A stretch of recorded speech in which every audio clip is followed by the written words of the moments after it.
எல்லோருக்கும் வணக்கம் நேயர்களே. இந்த வீடியோவில் ரொம்பவே முக்கியமான ஒரு பயங்கரமான விஷயத்தை பற்றி தெரிந்து கொள்ள போகிறோம். நம்முடைய அபிஷேக் அவர்கள் ஃபைனல்ஸுக்கு வந்துட்டாங்க. இப்படி இருக்கிறப்ப அவங்களுடைய ஒரு பாட்டு மிக பெரும் அளவுக்கு ட்ரெண்டிங்காக இருக்குது. அதை பார்த்த முதல்வர் விஜய் அவர்கள் ஒரு முக்கியமான விஷயத்தை சொல்லியிருக்கிறாங்க. இன்றைக்கி மிக பெரும் அளவுக்கு ட்ரெண்டிங்காக போயிட்டுருக்குது. ஒரு சிறு குழந்தைக்காக இவ்வளோ தூரம் முதல்வர் விஜய் பண்ணுறாரா? இவ்வளோ வேலைகளை வச்சுக்கிட்டு இந்த ஒரு டைம்லையும் ஒரு திறமைக்காக அதோட அங்கீகாரத்துக்காக இப்படிப்பட்ட விஷயங்களை பண்ணியிருக்காரு அப்படின்னு ஆச்சரியமாக எல்லாரும் பேசிகிட்டு இருக்கிறாங்க. அப்படி என்ன விஷயத்தை அபிஷேக் அவர்கள் பண்ணியிருக்கிறாங்க, எதனால் முதல்வர் விஜய் அவர்கள் இப்படிப்பட்ட ஒரு முடிவை எடுத்திருக்காரு அப்படிங்கிற விஷயத்தை பற்றி நம்ம தெரிந்து கொள்ள போகிறோம். வாங்க வீடியோக்குள்ள போகலாம். நம்முடைய சேனலுக்கு புதியவராக இருந்தால் மறக்காம சப்ஸ்கிரைப் பண்ணுங்க. நேயர்களே, சரிகமபா சீசன் 5 ஃபைனல்ஸுக்கு வந்துட்டாங்க. நம்முடைய அபிஷேக் அவர்கள் ஃபைனல்ஸுக்கு வந்துட்டாங்க. இதில் எந்த ஒரு ஆச்சரியமே கிடையாது. அபிஷேக் அவர்கள் ஃபைனல்ஸுக்கு வரலைன்னா மட்டும்தான் ஆச்சரியம். ஏன்னா என்ன ரீசன் அப்படின்னு பார்த்தீங்கன்னா, அபிஷேக் அவர்களை பொறுத்த வரைக்கும் சீசன் ஆரம்பித்ததுல இருந்து ஃபைனல்ஸுக்கு முன்னாடி வரைக்கும் சாதனைகளை தொடர்ந்து பண்ணிக்கிட்டே இருந்தாங்க. உலகம் முழுக்க இருக்கிற அனைவருமே அபிஷேக் அவர்களை பற்றி பேச ஆரம்பிச்சிட்டாங்க. ரொம்ப முக்கியமாக உள்ளூர் லெஜண்டுகளான ஏஆர் ரகுமான் முதற்கொண்டு, சித்ராமா முதற்கொண்டு, ஜானகி அம்மா வரைக்கும் எல்லாருமே சொல்கிற விஷயம் என்ன அப்படின்னு பார்த்தீங்கன்னா, எங்களுக்கும் மிஞ்சின ஒரு லெஜண்டாக தான் கண்டிப்பாக இந்த பாப்பா வருவாங்க அப்படிங்கிற ஒரு விஷயத்தை திரும்ப திரும்ப சொல்கிறாங்க.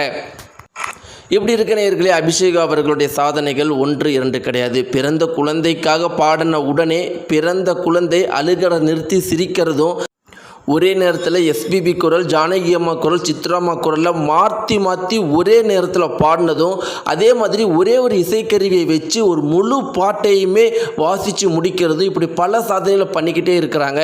இந்த குறிப்பிட்ட விஷயங்கள் எல்லாமே சமூகத்தில் மிக பெரும் அளவுக்கு வைரலாகி எல்லாருமே அபிஷேக் அவர்களை பற்றி பேசிகிட்டே இருக்கிறாங்க. ரொம்ப முக்கியமாக ஜீ தமிழே சொல்லிட்டாங்க, எப்பெல்லாம் அபிஷேக் அவர்கள் பாடுறாங்களோ அப்போல்லாம் டிஆர்பி ரேட்டிங் உச்சத்தை தொடுது. அபிஷேகா மாதிரி ஒரு பொண்ணு ஒவ்வொரு சீசனுக்கும் எங்களுக்கு வந்தால் விஜய் டிவி என்ன, விஜய் டிவி ஒட்டுமொத்த மெயின் ஸ்ட்ரீம் மீடியாவுமே நாங்கள் தூக்கி எறிஞ்சு நாங்கள் ஃபஸ்ட்டில் வந்து நிற்போம் அப்படிங்கிற மாதிரி ஜீ தமிழ் ரொம்பவே பெருமையாக அபிஷேகை பற்றி பேசியிருக்கிறாங்க. இப்படி இருக்க நேயர்களே, ஃபைனல்ஸுக்கு வந்த அபிஷேக் அவர்கள் ட்ரைனிங்குக்காக ஒரு பாட்டு பாடியிருக்கிறாங்க. அதில் ஒரு குறிப்பிட்ட பாட்டு வந்து மனமுருக பாடியிருக்கிறாங்க. இத்தனைக்கும் சக கேண்டிடேட்ஸே வந்து சக போட்டியாளர்களே மெய் மறந்து அந்த பாட்டை முழுக்க கேட்டிருக்கிறாங்க. ட்ரைனிங்கில் அபிஷேக் அவர்கள் பாடின பாட்டை முழுக்க கேட்டிருக்கிறாங்க. வீடியோவும் எடுத்திருக்கிறாங்க. அதை நம்முடைய முதல்வர் விஜய் அவர்கள் பார்த்துட்டு என்ன சொல்லியிருக்கிறாருன்னா, 8 வயசு குழந்தை பாடுற பாட்டாங்க இது. சத்தியமாக என்னால் நம்ப முடியல. அந்த பாப்பாவுக்கு 8 வயசு அப்படிங்கிறது என்னால் நம்ப முடியல. ஏன்னா 8 வயசு குழந்தையால் இப்படிலாம் பாடவே முடியாது, ஆச்சரியமாக இருக்குது அப்படின்னு ரொம்ப நேரம் ஆச்சரியகரமாக இந்த விஷயத்தெல்லாம் பேசிட்டு அவர் என்ன சொல்லியிருக்காரு அப்படின்னு பார்த்தீங்கன்னா, அந்த பொண்ணுக்கான உரிய அனைத்து வசதிகளையும் செய்து கொடுங்க. அந்த பொண்ணுடைய திறமைகளை வளர்த்துக்கிறதுக்கும், வேறு மொழிகளில் பாடுறதுக்கு அவங்களுக்கு விருப்பம் இருந்தால் அதையும் அவங்களுக்கு பயிற்சி கொடுக்கறதுக்கும் சரி, வெளிநாட்டு பாடல்கள் வெளிநாட்டு மொழிகளில் பாடுறதுக்கு அவங்களுக்கு விருப்பம் இருந்தால் அதற்கும் உதவுங்க.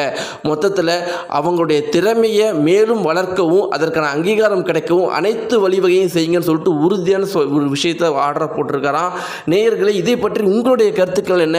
தளபதி விஜய் அவர்கள் இப்படிப்பட்ட ஒரு முக்கியமான விஷயம் பண்ணியிருக்காரு. ஒவ்வொரு திறமையும் நம்முடைய தமிழகத்தில் அங்கீகரிக்கப்படணும். திறமைகள் அங்கீகரிக்கப்படாமல் இருந்துடவே கூடாதுங்கிறது ரொம்பவே கண்ணும் கருத்துமாக இருக்காரு. இதை பற்றி உங்களுடைய கருத்துக்களை மறக்காம கீழே கமெண்ட்ஸை தெரிவிங்க. நன்றி.